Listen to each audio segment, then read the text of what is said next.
Nunca olvidaré ese día en Valencia. El sol de la tarde entraba por los ventanales de nuestro apartamento en el barrio de Ruzafa, donde Ricardo y yo habíamos construido lo que yo ingenuamente creía que era una vida perfecta. Llevábamos 10 años casados, y aunque mi suegra Carmen nunca había sido particularmente cariñosa conmigo, yo seguía intentando ganarme su afecto. Preparando las mejores paellas que podía y organizando las reuniones familiares de los domingos como ella siempre había hecho.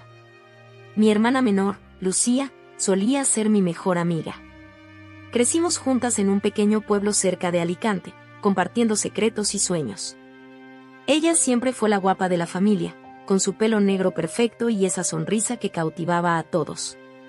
Yo era más del tipo intelectual, la que sacaba buenas notas y leía libros hasta tarde. Cuando conocí a Ricardo en la Universidad de Valencia, Lucía fue la primera en alegrarse por mí.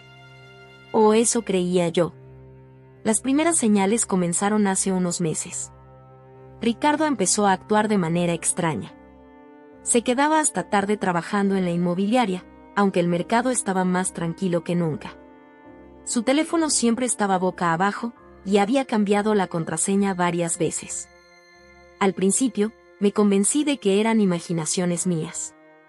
Después de todo, ¿quién quiere creer que su vida está a punto de desmoronarse? Carmen, mi suegra, comenzó a hacer comentarios cada vez más hirientes durante nuestras comidas familiares en su casa del Cabañal. ¡Ay, Lucía, qué bien te queda ese vestido! Algunas mujeres saben cómo mantenerse elegantes, decía mientras me miraba de reojo. O Ricardo necesita una mujer que entienda sus ambiciones. No todas están a su nivel.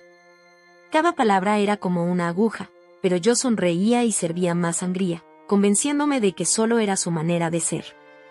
Fue durante las fallas cuando todo cambió. Ricardo había dejado su móvil en la mesa mientras bajaba a comprar petardos para la mascleta.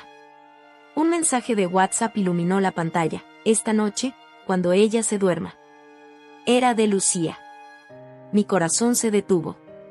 Con manos temblorosas, usando la huella digital de Ricardo mientras dormía días antes, una precaución que había tomado siguiendo mi intuición, desbloqueé el teléfono. Lo que encontré me destruyó. Fotos, mensajes, planes. 6 años. 6 malditos años de engaño. Las imágenes eran explícitas, mi hermana y mi marido en hoteles, en viajes que supuestamente eran de negocios, incluso a nuestra propia casa cuando yo visitaba a mis padres en Alicante. Algunos mensajes mencionaban a Carmen. Mamá dice que podemos usar su apartamento en Javea este fin de semana. Ella no solo lo sabía, sino que los ayudaba. Me senté en el sofá, sintiendo que el mundo giraba a mi alrededor. Los petardos de las fallas resonaban en la calle como bombas en mi cabeza. Cada explosión marcaba un recuerdo que ahora se teñía de traición. Las cenas de Navidad donde Lucía se sentaba casualmente junto a Ricardo, los viajes familiares a la playa donde ellos coincidían dando paseos matutinos. Las veces que mi hermana se quedaba a dormir en casa porque era muy tarde para volver a su piso. Las lágrimas caían por mi rostro mientras revisaban más mensajes. Descubrí que planeaban verse durante la crema, cuando todo Valencia está en la calle viendo arder los monumentos falleros. Mi dolor se mezclaba con la rabia. ¿Cómo pudieron? ¿Cómo mi propia hermana, mi sangre, pudo traicionarme así? ¿Cómo mi marido, el hombre con quien había compartido una década de mi vida, pudo engañarme de manera tan cruel? Pero lo que más me dolía era el papel de Carmen.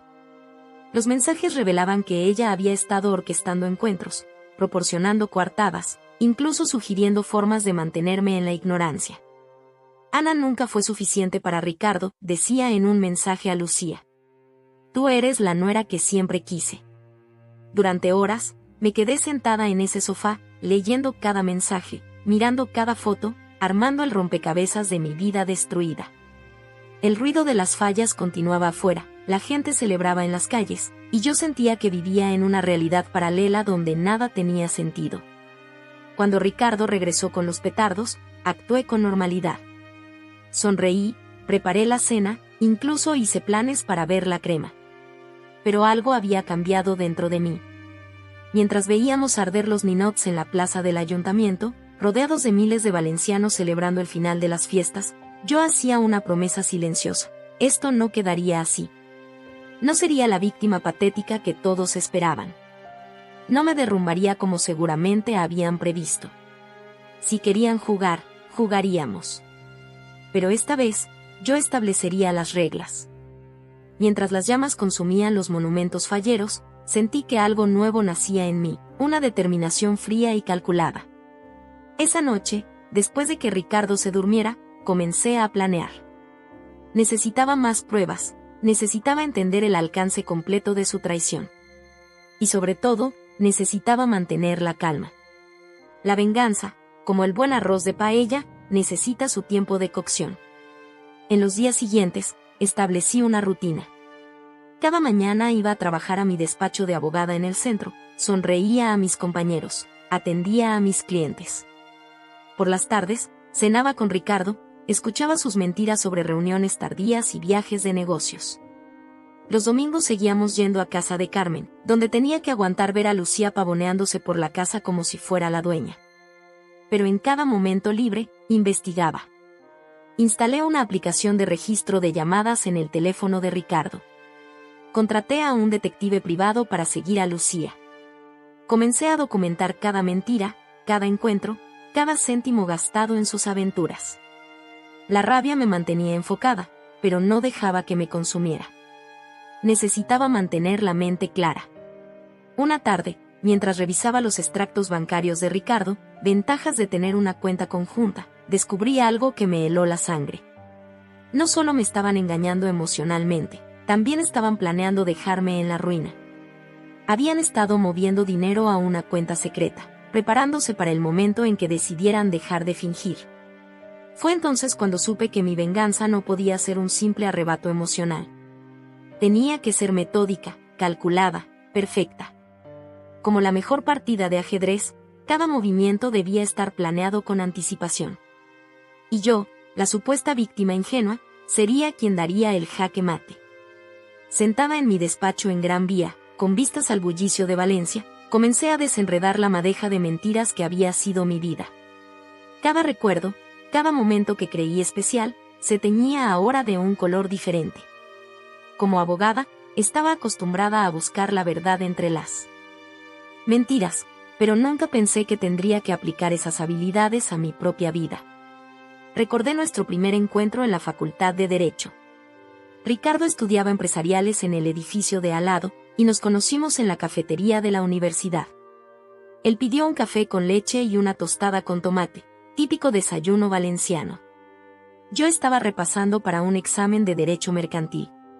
Se sentó en mi mesa porque no había más sitios libres. Oh, eso dijo.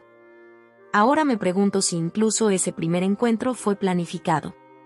Lucía apareció en escena poco después. Había venido a Valencia para estudiar diseño de moda, y yo, como hermana mayor, me sentía responsable de cuidarla. La invitaba a todas nuestras salidas con amigos, la incluía en cada plan. Ricardo siempre insistía en que la llamáramos. Es tu hermana, Ana, no podemos dejarla sola en una ciudad nueva. Qué considerado parecía entonces. Qué ingenua fui.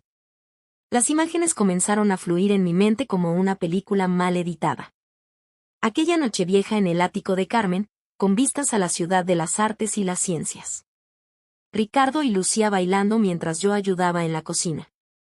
Qué bien se llevan, comentó Carmen con una sonrisa que ahora reconozco como cómplice.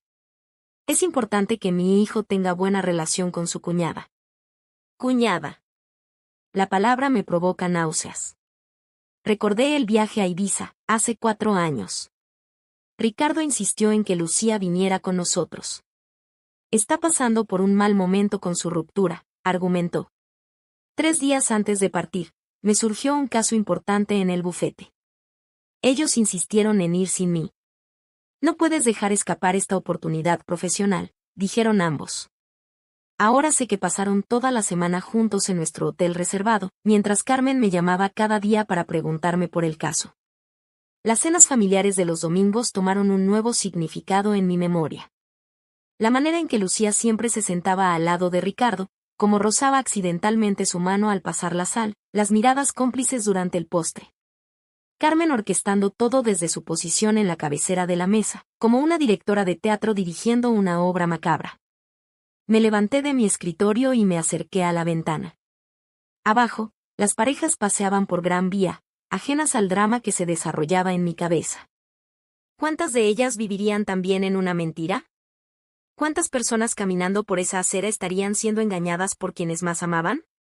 Los detalles seguían emergiendo en mi mente.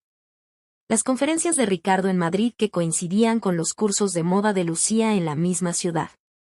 Las llamadas que él recibía durante la cena y contestaba en el balcón. Los mensajes que leía sonriendo y borraba inmediatamente. Sus cambios de humor cuando Lucía empezaba a salir con alguien, sus comentarios despectivos sobre los novios de ella. Recordé la vez que encontré un pendiente en nuestro coche. No era mío, por supuesto. Cuando lo mencioné, Ricardo pareció nervioso, pero Lucía apareció como por arte de magia. Mi pendiente. Lo perdí el otro día cuando me llevaste a casa después de la cena familiar. Una explicación perfecta, ensayada. Me pregunto cuántas veces habrían practicado estas situaciones. El papel de Carmen en todo esto era especialmente doloroso. Como una araña tejiendo su tela, había creado el ambiente perfecto para su hijo y mi hermana. Recordé sus comentarios aparentemente inocentes. Lucía tiene tanto estilo, tan buen gusto. Ricardo necesita a alguien así en su vida. Oh Ana, cariño, deberías arreglarte más, mira qué elegante va siempre tu hermana. Las vacaciones en el apartamento de Carmen en Javea cobraron un nuevo significado. Las veces que Ricardo se quedaba trabajando en Valencia mientras yo iba con mis padres a Alicante. Las ocasiones en que Lucía casualmente no podía venir a las reuniones familiares porque tenía compromisos inevitables, solo para descubrir después que Ricardo también había estado ausente por trabajo. Me senté en mi sillón de cuero, regalo de Ricardo por nuestro 5º aniversario. ¿También habría estado con ella ese día? ¿Habrían celebrado ellos su propio aniversario secreto? La idea me revolvió el estómago. Abrí mi ordenador y comencé a revisar fotos antiguas. Cada imagen familiar, cada celebración, cada momento supuestamente feliz, mostraba ahora señales que no había querido ver. La manera en que se miraban durante la boda de mi prima en Benidorm. Cómo desaparecían para fumar durante las fiestas de Navidad. Las excursiones de domingo que Ricardo organizaba y a las que Lucía siempre estaba invitada. Recordé la crisis que tuvimos hace 2 años, cuando sugerí que tuviéramos hijos. Ricardo se mostró completamente en contra. No es el momento, Ana. Necesitamos estabilidad económica. Mientras tanto, vaciaba nuestras cuentas en sus encuentros secretos con mi hermana. Me pregunto si habrían hablado de tener ellos sus propios hijos, de formar la familia que a mí se me negaba. Las conversaciones con mis padres también tomaron un nuevo cariz en mi memoria. Mamá siempre alabando lo bien que se llevaban Ricardo y Lucía. Es tan bonito ver a hermanos políticos que se llevan tan bien, decía. Si ella supiera. Papá, en cambio, algunas veces parecía incómodo cuando los veía juntos. ¿Habría sospechado algo? ¿Su instinto paternal le habría advertido de lo que yo me negaba a ver? Me levanté y caminé hasta el baño de mi despacho. Me miré en el espejo, buscando a la mujer que había sido antes de todo esto. Vi las pequeñas arrugas alrededor de mis ojos, las canas que empezaban a aparecer en mi pelo castaño. Lucía, 10 años menor que yo, no tenía estas marcas del tiempo. ¿Era eso lo que Ricardo buscaba? ¿Una versión más joven, más fresca? Volví a mi escritorio y saqué el álbum de fotos de nuestra boda. Lo había traído de casa esa mañana, necesitaba verlo todo con nuevos ojos. Las fotografías mostraban una novia radiante, un novio aparentemente enamorado, y una dama de honor, mi querida hermana, que ahora me daba escalofríos. En una de las fotos, Carmen abrazaba a Lucía con más cariño del que nunca me había mostrado a mí.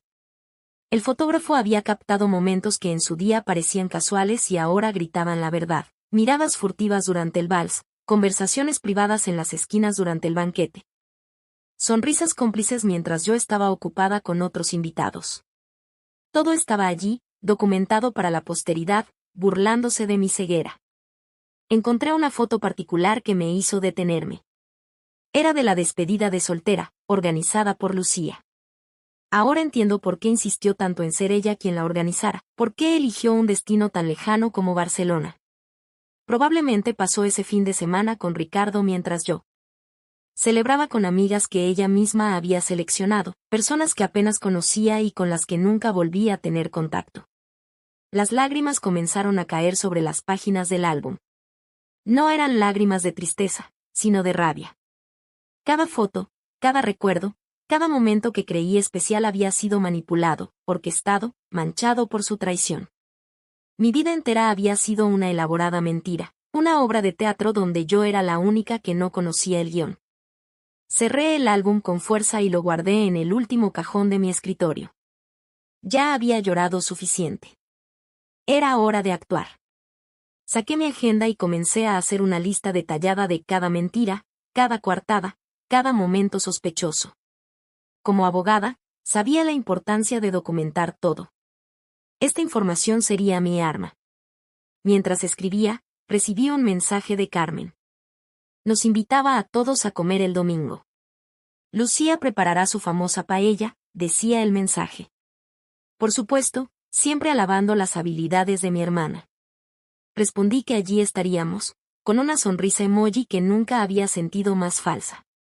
El sol comenzaba a ponerse sobre Valencia, tiñendo el cielo de naranja. Desde mi ventana, podía ver la torre de la catedral recortada contra el atardecer. Esta ciudad que tanto amaba, que había sido testigo de mi felicidad y ahora de mi dolor, sería también testigo de mi venganza. Porque si algo había aprendido en mis años como abogada, era que la justicia, aunque lenta, siempre llega. Guardé mis notas en el maletín y me preparé para volver a casa. Esta noche, como todas las noches desde que descubrí la verdad, tendría que cenar con Ricardo, sonreír, fingir que todo está bien. Pero ahora yo también era parte del teatro, aunque mi papel era muy diferente al que ellos creían. Y pronto, muy pronto, caería el telón. La venganza, como el buen vino de Rioja, necesita tiempo para madurar. Sentada en mi despacho en el bufete, con una taza de café ya frío, comencé a elaborar mi plan. Como abogada especializada en divorcios, había visto suficientes casos de infidelidad para saber que un confrontamiento directo solo les daría la ventaja. Necesitaba ser más inteligente que eso. Primero, necesitaba mantener las apariencias. Esa mañana, como cada mañana desde que descubrí la verdad, besé a Ricardo antes de salir de casa. Preparé su café con 2 cucharadas de azúcar, como le gusta. Sonreí cuando me contó sobre una reunión importante que tendría esa tarde. Sabía perfectamente que se encontraría con Lucía en un apartamento en el barrio del Carmen que habían estado alquilando con el dinero de nuestra cuenta conjunta. Mi primer movimiento fue contactar a María, una vieja amiga del colegio que ahora trabajaba como investigadora privada en Madrid. Le pedí que viniera a Valencia por unos días, sin levantar sospechas. Necesitaba pruebas sólidas, documentación de cada encuentro, cada transferencia bancaria, cada mentira. Ten cuidado, Ana, me advirtió María cuando nos reunimos en una cafetería discreta en Ruzafa. La venganza es un plato que se sirve frío, pero no dejes que te congele el corazón. Sus palabras me hicieron sonreír. Si supiera que mi corazón ya estaba congelado desde hace semanas. Mientras María comenzaba su investigación, yo inicié la segunda fase de mi plan. Empecé a sembrar pequeñas semillas de duda en la mente de Ricardo. Comentarios casuales sobre lo mucho que Lucía había estado saliendo últimamente con Pablo, un abogado de mi bufete. ¿Sabías que los vi juntos en el Mercado Central? Hacen muy buena pareja. La reacción de Ricardo fue exactamente como esperaba. Su mandíbula se tensó, sus ojos se oscurecieron por un momento. ¿Pablo? ¿El nuevo asociado?, preguntó, intentando parecer desinteresado. Sí, respondí, revolviendo mi paella dominical en casa de Carmen. Dicen que están muy ilusionados. Carmen, por supuesto, intentó cambiar de tema rápidamente. Pero yo ya había plantado la primera semilla.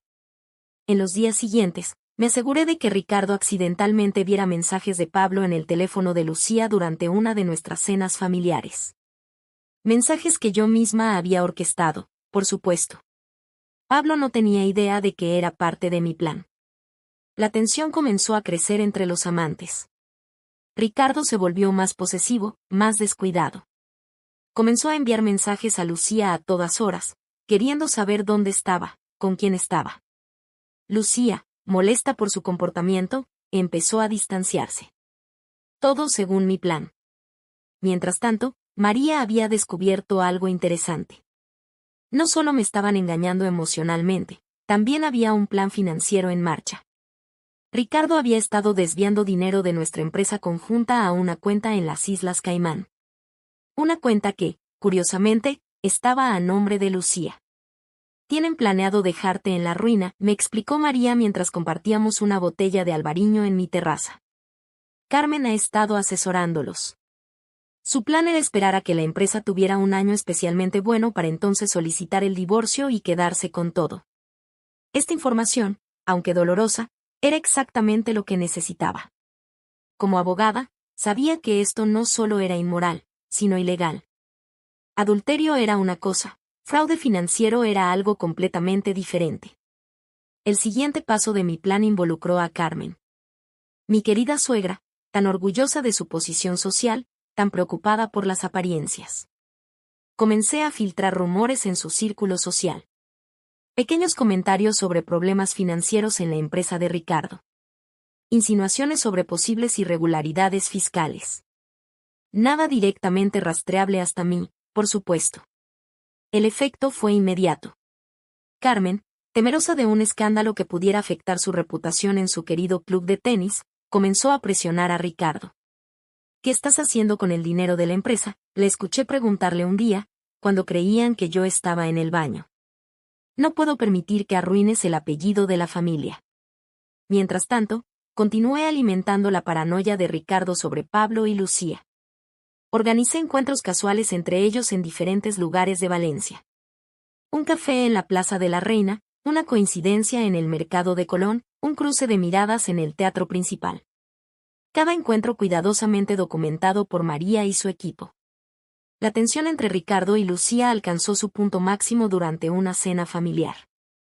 Ricardo, consumido por los celos que yo había estado alimentando, no pudo contenerse cuando Lucía mencionó que iría a Madrid el fin de semana siguiente. Con Pablo, preguntó con un tono ácido que nunca le había escuchado usar con ella. El silencio que siguió fue delicioso. Vi cómo Carmen se tensaba en su silla, como Lucía palidecía ligeramente. ¿Qué te importa con? Quien vaya, respondió mi hermana, claramente molesta por su tono posesivo. Yo simplemente seguí comiendo mi postre, ocultando mi sonrisa detrás de la copa de vino. Pero mi plan iba más allá de simples celos y paranoia. Mientras ellos estaban distraídos con sus propios dramas, yo estaba construyendo un caso legal impecable. Cada transferencia bancaria, cada correo electrónico, cada mensaje de texto, todo cuidadosamente documentado y respaldado. También aseguré de tener un plan B. Abrí una cuenta secreta en Suiza, transfiriendo gradualmente pequeñas cantidades de dinero que no levantarían sospechas. No porque necesitara el dinero, sino porque quería que sintieran lo que yo sentía al descubrir su traición financiera. La parte más difícil fue mantener la compostura durante las reuniones familiares. Cada domingo, sentada en la mesa de Carmen, tenía que ver cómo mi hermana y mi marido interpretaban su papel de cuñados perfectos. Como Carmen los miraba con aprobación mientras a mí me trataba con apenas disimulado desdén. Pero cada momento de humillación alimentaba mi determinación. Cada sonrisa falsa, cada abrazo fingido, cada palabra de doble sentido se convertía en combustible para mi venganza. Como dice el refrán español, la venganza es un plato que se sirve frío, y yo estaba preparando un banquete helado. A medida que pasaban las semanas, comencé a notar cambios en su comportamiento. Ricardo estaba más irritable, más descuidado. Lucía, molesta por sus celos y su posesividad, comenzó a distanciarse. Carmen, preocupada por los rumores sobre problemas financieros, empezó a tratar a Ricardo con menos indulgencia. Mi plan estaba funcionando perfectamente. Como una telaraña bien tejida, cada hilo estaba conectado, cada movimiento calculado. Pero aún no era suficiente. Quería que sintieran el mismo dolor que yo sentí, la misma humillación, la misma traición. Fue entonces cuando decidí dar el siguiente paso. Utilizando mis contactos en el mundo legal, comencé a presionar sutilmente en los negocios de Ricardo.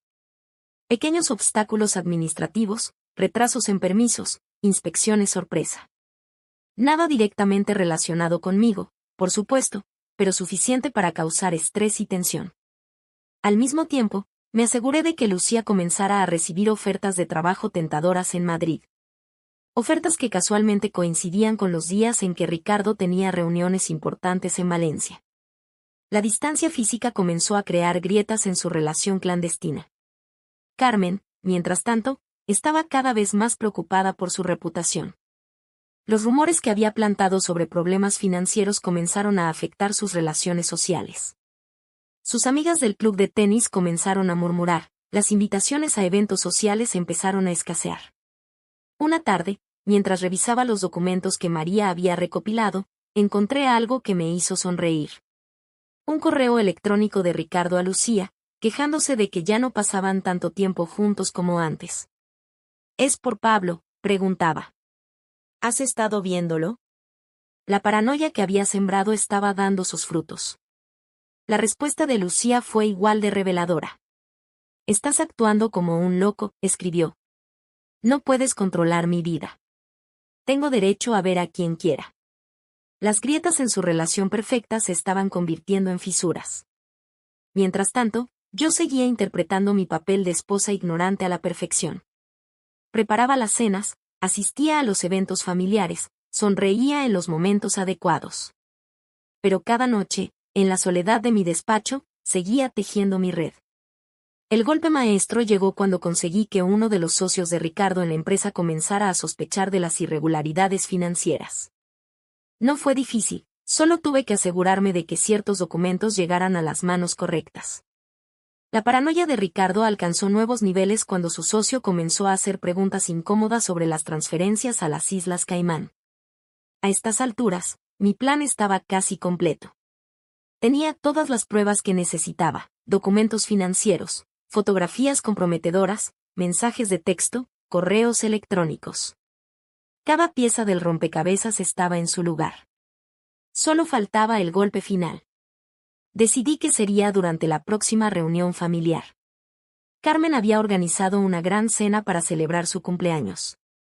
Toda la familia estaría presente. Sería el escenario perfecto para mi gran final. Mientras los días pasaban, continué alimentando la tensión entre Ricardo y Lucía. Pequeños comentarios aquí y allá sobre Pablo, fotos estratégicamente colocadas en redes sociales, rumores cuidadosamente plantados. Su relación, antes tan sólida, ahora estaba llena de desconfianza y celos. Carmen, por su parte, estaba demasiado preocupada por su propia reputación para notar lo que estaba sucediendo. Los rumores sobre problemas financieros habían comenzado a afectar seriamente su posición social. Ya no era la reina indiscutible de su círculo. La noche antes de la gran cena, mientras Ricardo dormía, preparé los últimos detalles. Todo estaba listo. Mañana, por fin, la verdad saldría a la luz. Y esta vez, sería bajo mis términos. El día del cumpleaños de Carmen amaneció con ese típico sol valenciano que hace brillar las fachadas Art Nouveau del centro histórico. Me desperté antes que Ricardo, como siempre últimamente, y comencé mis preparativos. Había elegido cuidadosamente mi vestuario, un vestido negro de corte elegante que Lucía siempre había envidiado, tacones rojos que me daban la altura perfecta para lo que estaba por venir. La celebración sería en el restaurante que Carmen había reservado en el barrio del Carmen, uno de esos lugares exclusivos donde la alta sociedad valenciana se reúne para ver y ser vista. Llegué temprano, con la excusa de ayudar con los últimos detalles. En realidad, necesitaba preparar mi presentación en el proyector que casualmente había sugerido instalar para mostrar un video de felicitación para Carmen. Ricardo llegó poco después, ajustándose la corbata azul que le había regalado en nuestro último aniversario. Lucía apareció minutos más tarde, con un vestido color champán que, estaba segura, había elegido pensando en él. Los vi intercambiar una mirada rápida, un gesto que antes me habría destrozado pero que ahora solo me hacía sonreír internamente. Los invitados comenzaron a llegar, tíos, primos, amigos cercanos de la familia, socios de Ricardo, las amigas del club de tenis de Carmen. Todos vestidos con sus mejores galas, todos sonriendo, todos completamente ajenos al drama que estaba a punto de desarrollarse. Durante el aperitivo, Me moví entre los invitados como la perfecta anfitriona que siempre había intentado ser. Serví copas de cava, reí con las bromas de los tíos, escuché pacientemente las historias de las amigas de Carmen sobre sus últimos viajes a Marbella. Todo el tiempo, manteniendo un ojo en Ricardo y Lucía, que se esforzaban por mantener una distancia prudente entre ellos. Carmen estaba en su elemento, presumiendo de su nuevo conjunto de Carolina Herrera, aceptando felicitaciones y regalos con esa falsa modestia que había perfeccionado a lo largo de los años. Cuando me acerqué para entregarle mi regalo, un carísimo bolso que sabía que nunca usaría, me dio 2 besos fríos y un gracias, querida, que sonaba tan falso como siempre. La cena comenzó según lo planeado. Los camareros sirvieron una sucesión de platos elaborados mientras las conversaciones fluían alrededor de la mesa. Observé cómo Ricardo bebía más vino de lo habitual, probablemente nervioso por los rumores sobre su empresa que había estado circulando. Lucía, por su parte, apenas tocaba su comida, lanzando miradas preocupadas hacia él cada vez que creía que nadie la observaba. Esperé hasta el postre para comenzar mi show. Me puse de pie, copa en mano, y pedí la atención de todos. Querida Carmen, comencé, notando cómo ella se enderezaba en su silla, esperando otro discurso de cumpleaños más. He preparado algo especial para esta ocasión. Un pequeño repaso por los momentos más memorables de nuestra familia. Las luces se atenuaron y el proyector se encendió. Al principio, las imágenes eran inocuas, fotos familiares, celebraciones pasadas, momentos aparentemente felices. Vi a Carmen sonreír con satisfacción, a Ricardo relajarse un poco en su silla. Lucía incluso se permitió una pequeña sonrisa. Entonces, todo cambió. La primera imagen comprometedora apareció en la pantalla. Ricardo y Lucía besándose en el apartamento del Carmen que creían su refugio secreto. El silencio que cayó sobre la sala fue ensordecedor. Antes de que alguien pudiera reaccionar, las imágenes siguieron sucediéndose: encuentros clandestinos, mensajes de texto explícitos, correos electrónicos comprometedores. Vi cómo el color abandonaba el rostro de Ricardo, como Lucía se aferraba a su silla como si fuera a desmayarse. Carmen intentó ponerse de pie, probablemente para detener la presentación, pero mi voz la detuvo. Oh, pero esto no es todo, querida suegra, dije con una calma que sorprendió incluso a mí misma. Tengo algo especial guardado para ti también. Las siguientes diapositivas mostraban sus mensajes, sus correos electrónicos, todas las pruebas de su complicidad en esta traición. Los murmullos de shock y disgusto llenaron la sala. Vi a las amigas del club de tenis de Carmen intercambiar miradas escandalizadas, a los socios de Ricardo negar con la cabeza en desaprobación. Pero no había terminado. Y para el gran final, anuncié, como si estuviera presentando el plato principal de una cena gourmet, les mostraré algo verdaderamente interesante. Las siguientes diapositivas revelaban los documentos financieros, las transferencias a las Islas Caimán, todo el esquema fraudulento que habían estado planificando. Ricardo intentó interrumpir, pero lo silencié con una mirada. No te molestes en negarlo, cariño. Tengo copias de todo. Y cuando digo todo, me refiero a todo.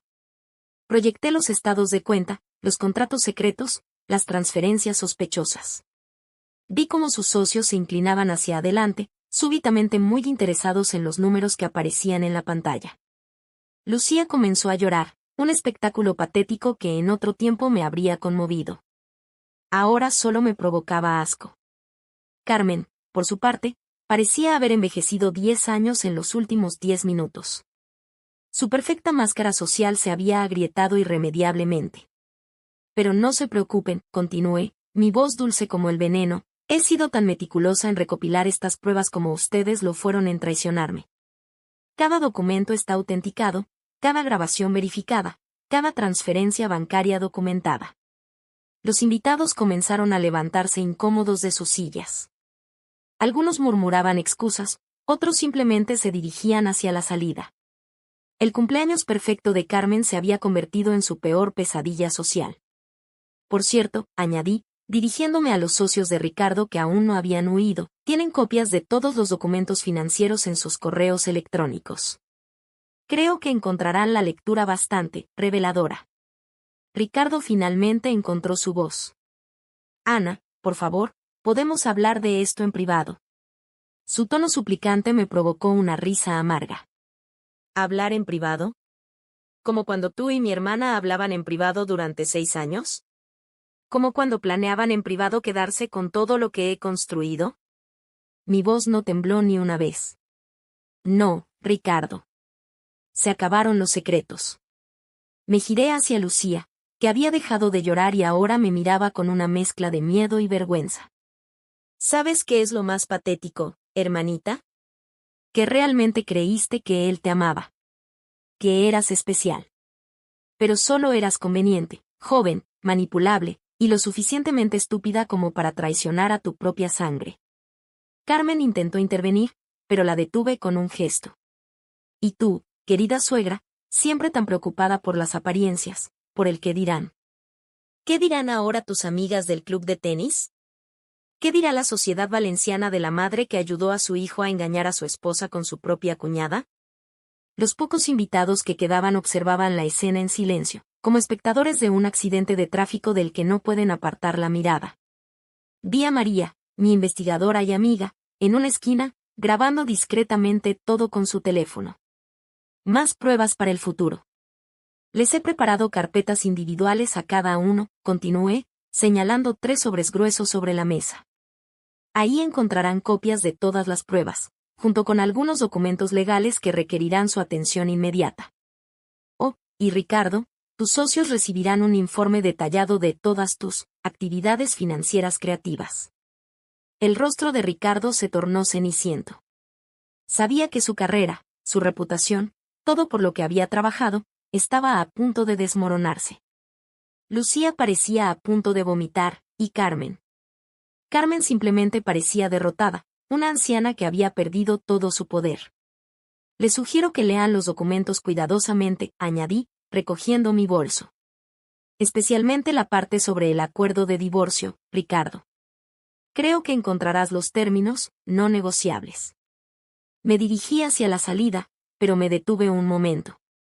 Ah, y Carmen, feliz cumpleaños. Espero que hayas disfrutado de tu sorpresa tanto como yo disfruté preparándola. El silencio que dejé tras de mí era ensordecedor. Mientras caminaba por las calles empedradas del barrio del Carmen, escuché el sonido de cristales rompiéndose dentro del restaurante, seguido por gritos y llantos. No me volví a mirar. No lo necesitaba. Sabía exactamente qué estaba sucediendo. Las llamadas y mensajes comenzaron a llegar a mi teléfono casi de inmediato. Los ignoré todos. Ya no tenían nada que decirme que me interesara escuchar.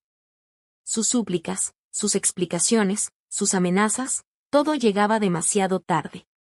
Caminé hasta la Plaza de la Virgen, donde las luces de la catedral iluminaban la noche valenciana. Me senté en un banco, sintiendo por primera vez en meses que podía respirar libremente. La verdad, por dolorosa que fuera, por fin había salido a la luz. Y con ella, yo también había emergido de las sombras. Las semanas siguientes a la explosiva fiesta de cumpleaños de Carmen fueron como ver una serie de fichas de dominó cayendo una tras otra. Desde mi nuevo apartamento en el barrio de Ruzafa, observaba cómo las vidas que habían construido sobre mentiras se desmoronaban sistemáticamente. Ricardo fue el primero en caer. La mañana después de la revelación, sus socios convocaron una reunión de emergencia. Los documentos que les había enviado mostraban claramente el fraude financiero que había estado cometiendo. No solo las transferencias a las Islas Caimán, sino también una serie de irregularidades fiscales que había mantenido ocultas durante años. Recibí la noticia mientras tomaba un café en el Mercado Central. María, que seguía siendo mis ojos y oídos en la ciudad, me contó que Ricardo había sido expulsado de la empresa que él mismo había fundado. Deberías haber visto su cara, me dijo, cuando le pidieron que entregara sus llaves y recogiera sus cosas. Los socios, temerosos de verse implicados en el escándalo, presentaron una denuncia formal. Vi a Ricardo salir de los juzgados de Valencia por las noticias locales, tratando de cubrirse el rostro de las cámaras. El exitoso empresario que una vez fue ahora era noticia por todas las razones equivocadas. Lucía no corrió mejor suerte. Las fotos y mensajes que había revelado durante la fiesta se filtraron rápidamente en los círculos sociales de Valencia. Su reputación, tanto personal como profesional, quedó destruida en cuestión de días. Las marcas de moda para las que trabajaba como diseñadora cancelaron sus contratos uno tras otro. Nadie quería asociarse con alguien involucrado en un escándalo de esa magnitud. La vi una tarde, por casualidad, en el centro comercial Nuevo Centro. Estaba irreconocible, sin maquillaje, con el pelo descuidado, vestida con ropa que nunca le habría visto usar antes. Cuando nuestras miradas se cruzaron, ella rápidamente dio media vuelta y prácticamente corrió hacia la salida. No pude evitar una pequeña sonrisa. Pero quizás el golpe más duro lo recibió Carmen.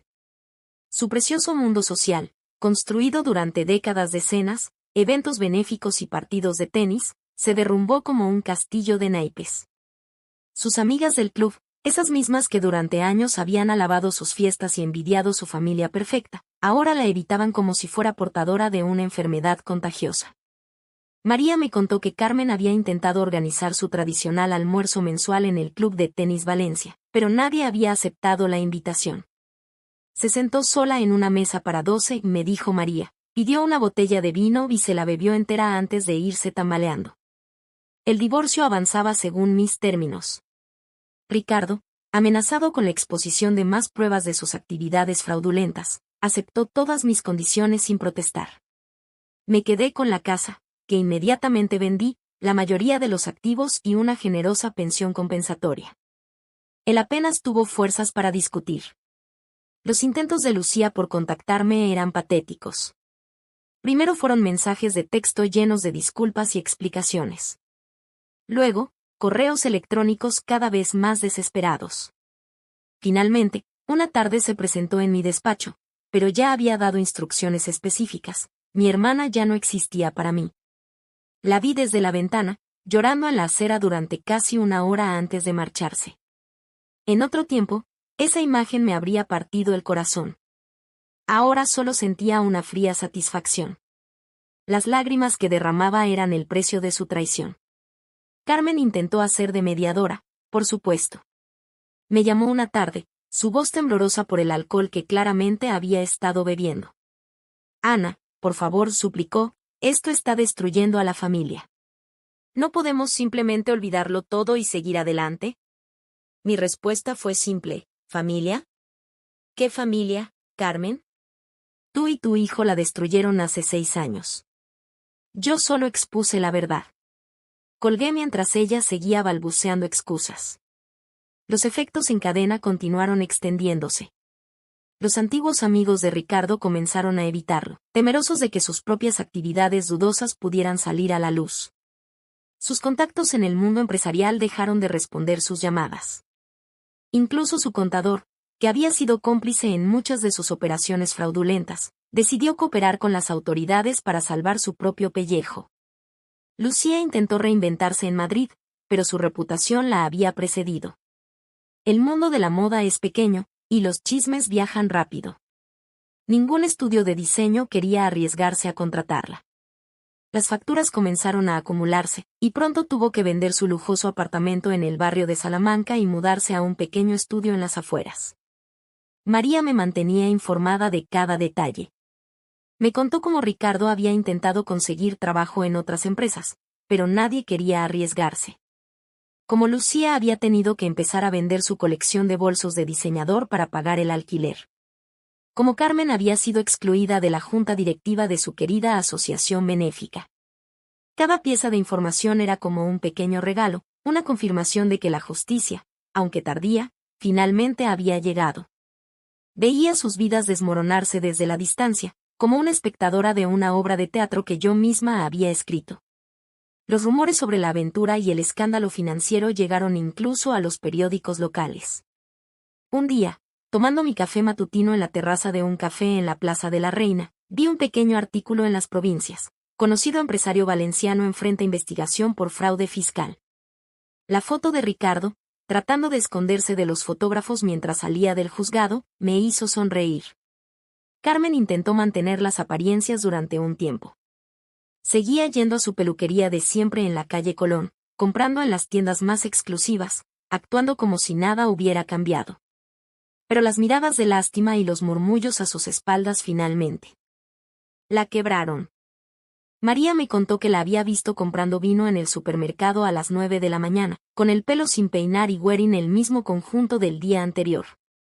Ricardo, por su parte, comenzó a mostrar signos de deterioro físico. El estrés de los procedimientos legales, la humillación pública y la pérdida de su estatus social comenzaron a pasarle factura.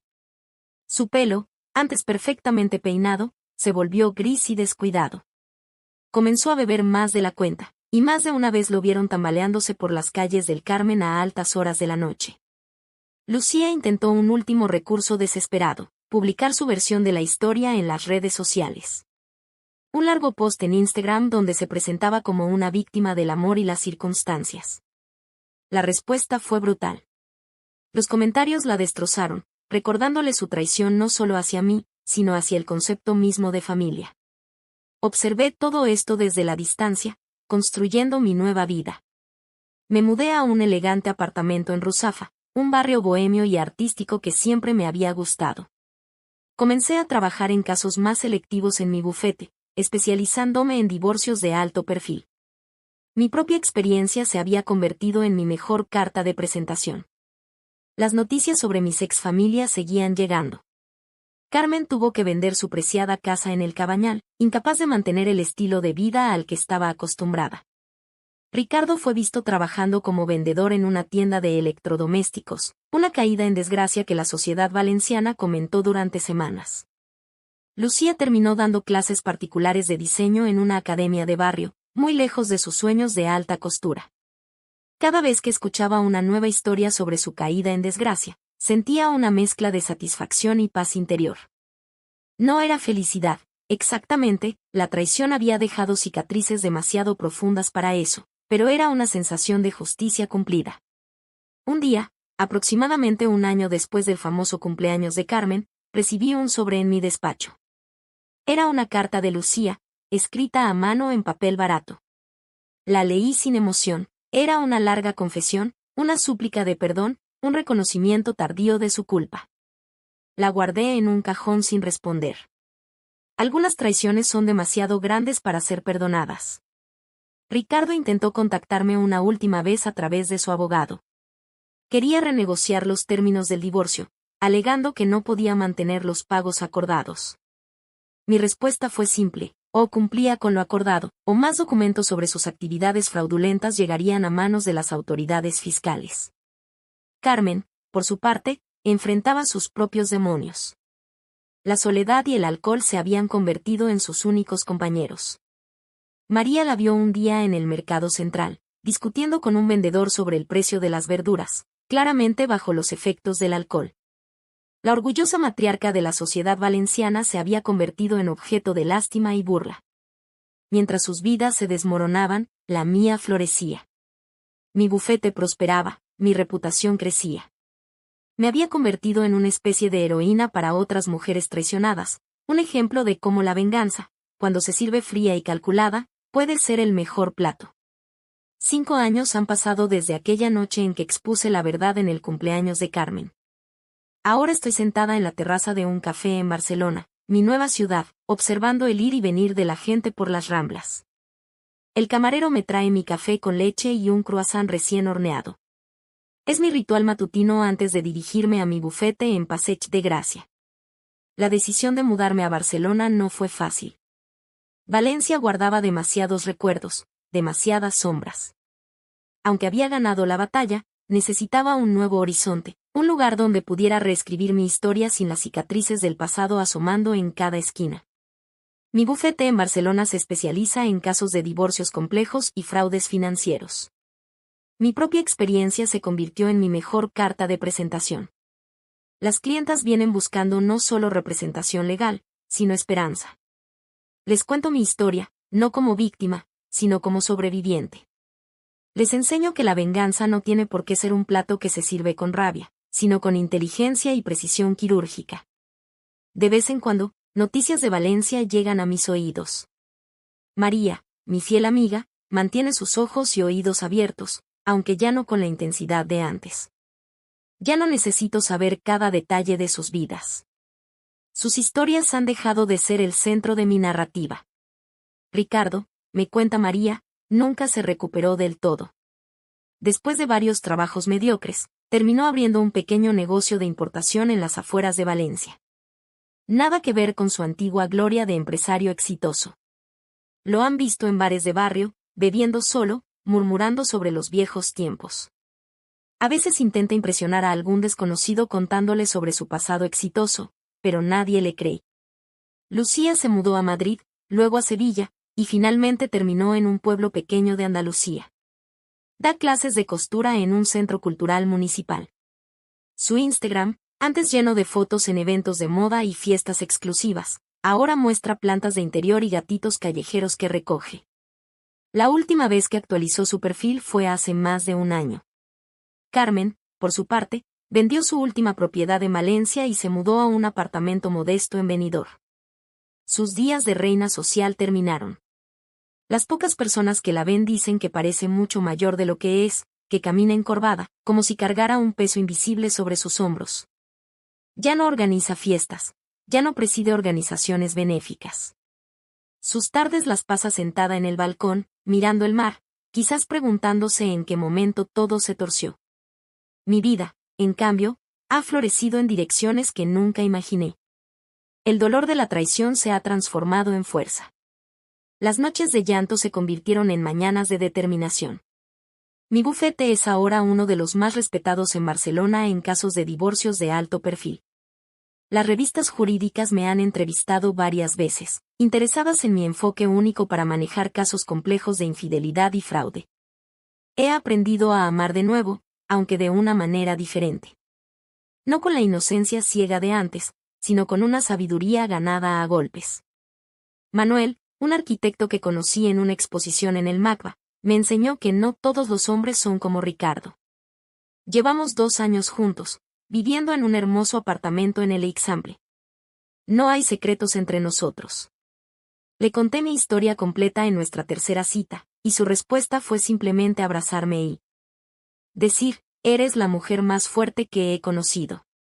Las mañanas de domingo, que antes pasaba en la casa de Carmen intentando ganarme su aprobación, ahora las dedico a pasear por el parque de la Ciudadela con Manuel. A veces nos sentamos en un banco, compartiendo un café y croissants, observando a las familias que pasan. No hay presión, no hay expectativas, solo paz. Mi despacho se ha convertido en un refugio para mujeres que, como yo, han sido traicionadas. No solo les ofrezco representación legal, sino también comprensión y empatía. Sé exactamente por lo que están pasando, conozco el sabor amargo de la traición y el dulce sabor de la justicia. He establecido una fundación que ayuda a mujeres a reconstruir sus vidas después de divorcios traumáticos. Les proporcionamos asesoría legal, apoyo psicológico y, en algunos casos, ayuda financiera para comenzar de nuevo. Es mi manera de transformar mi dolor en algo positivo, de dar sentido a todo lo que pasé. A veces, cuando camino por las calles de Barcelona, me sorprendo sonriendo sin razón aparente. La ciudad me ha acogido como una madre amorosa, tan diferente de la fría recepción que siempre recibí de Carmen. Sus calles modernistas, sus plazas bulliciosas, el mar Mediterráneo que refleja el mismo sol que en Valencia pero que aquí parece brillar de manera diferente. Manuel me ha enseñado a ver la belleza en las pequeñas cosas. En las mañanas de domingo cuando preparamos el desayuno juntos, en las tardes de sábado explorando pequeñas librerías en el barrio gótico, en las noches tranquilas en casa viendo películas antiguas. No necesito impresionar a nadie, no necesito ganarme el amor de nadie. Ya no. Mi relación con el dinero también ha cambiado. Aunque el bufete es exitoso y podría permitirme todos los lujos que quisiera, prefiero llevar una vida más sencilla. Ya no necesito demostrar nada a través de marcas caras o joyas deslumbrantes. Mi valor no está en lo que llevo puesto o en el coche que conduzco, sino en quién soy. He retomado viejas pasiones que había abandonado durante mi matrimonio. Volví a tocar el piano, algo que Carmen siempre consideró poco práctico. Me uní a un club de lectura, donde discutimos literatura sin pretensiones. Empecé a pintar acuarelas los fines de semana, sin importarme si son buenas o malas. La libertad de ser imperfecta es un lujo que antes no me permitía. Las pesadillas sobre la traición han cesado casi por completo. Ya no me despierto en medio de la noche reviviendo el momento en que descubrí los mensajes en el teléfono de Ricardo. Ya no siento esa opresión en el pecho cuando pienso en Lucía. El pasado está donde debe estar, en el pasado. Mi relación con mis padres también ha sanado. Al principio, estaban destrozados por lo sucedido, incapaces de procesar la traición de Lucía. Pero con el tiempo, han aprendido a vivir con ello. Vienen a visitarme a Barcelona cada pocos meses. Les gusta Manuel, aprecian la paz que he encontrado aquí. Mi madre dice que nunca me había visto tan serena. El trabajo sigue siendo una parte importante de mi vida, pero ya no es mi única identidad. He aprendido a establecer límites, a decir que no, a tomarme tiempo para mí misma. Mi equipo en el bufete es como una segunda familia, pero una familia saludable, donde el respeto y la honestidad son la norma. A veces, cuando estoy en la sala de juntas presentando un caso, me sorprendo al darme cuenta de lo lejos que he llegado. Las mujeres que me consultan ven en mí no solo a una abogada exitosa, sino a alguien que entiende verdaderamente su dolor y su deseo de justicia. Manuel suele bromear diciendo que soy como un fénix, que renací de las cenizas de mi antigua vida. Quizás tenga razón. La traición de Ricardo, Lucía y Carmen no me destruyó, me transformó. Me hizo más fuerte, más sabia, más compasiva con quienes han pasado por experiencias similares. Las tardes de verano, cuando el sol barcelonés comienza a suavizarse, me gusta sentarme en mi balcón con una copa de vino. Desde aquí puedo ver la Sagrada Familia, eternal obra en construcción, como un recordatorio de que siempre estamos en proceso de convertirnos en algo nuevo. A veces recibo noticias de Valencia que me hacen reflexionar sobre lo cíclico de la vida. Ricardo intentó rehacer su vida con una mujer más joven, pero ella lo dejó cuando descubrió su pasado. Lucía sigue soltera, temerosa de confiar en alguien después de todo lo sucedido. Carmen vive en su soledad autoimpuesta, rodeada de fotografías de tiempos mejores. Pero sus historias ya no me afectan como antes. Son como personajes de un libro que leí hace mucho tiempo, cuyo final conozco pero ya no me conmueve. Mi propia historia continúa escribiéndose, página a página, día a día, en esta nueva ciudad que me ha dado una segunda oportunidad. Las campanas de la catedral suenan a lo lejos, recordándome que es hora de prepararse para ir al despacho. Hoy tengo una clienta nueva, otra mujer buscando justicia y un nuevo comienzo. Le contaré mi historia, no como una tragedia, sino como un testimonio de que es posible sobrevivir a la traición y emerger más fuerte. Manuel me esperará esta noche con una copa de vino y su sonrisa tranquila. Quizás demos un paseo por la playa, o tal vez nos quedemos en casa escuchando música. No importa realmente. He aprendido que la felicidad no está en los grandes gestos o en las venganzas elaboradas, sino en la paz que viene de ser fiel a una misma.